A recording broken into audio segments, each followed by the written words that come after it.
My boyfriend insisted me on driving my father's Ferrari and boasted to everyone about throwing a party at our place. My dad had to step in with security to shut down his fantasies. I ended up paying for everything, we'd go on dates, and I'd foot the bill without thinking much of it since I had more money than he did. I thought it was just being a good girlfriend. I drove him around, and whenever he wanted something, he'd guilt-trip me into buying it: expensive sneakers, weekend weed, even a new phone for Christmas. But he never reciprocated. Not once did he bring me a gift, not even something small to show he cared. Despite this, I didn't want to measure our relationship by material things. He'd mock my upbringing as a privileged girl, making jokes about my expensive school and the Mercedes my dad bought me. Yet, he had no issue letting me drive him around in it. He'd tease me for taking school seriously, maintaining good grades, and missing out on parties to study. He'd say I didn't know the real world because I grew up in a wealthy neighborhood. Maybe he was right, I did have a sheltered life compared to most. I trusted him when he said he knew better about the world outside my bubble. He introduced me to his friends as his hot, rich girlfriend, which I took as a compliment, despite the underlying tone. My dad isn't a billionaire, but he's well off. He treasures his Ferrari and rarely lets anyone else drive it. Once, under careful supervision, I got to drive it on a track. But my boyfriend wanted a turn. I told him to ask my dad, who declined.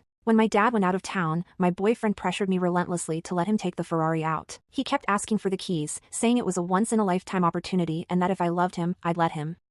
I refused, uncomfortable with the idea and knowing my dad would be furious. Then he texted about throwing a party at my house while my dad was away. I said no, knowing how wild those parties could get. He dismissed my concerns, saying I needed to have more fun. Next day, a friend confronted me about the party plans he'd spread around. He'd already started telling people before even asking me.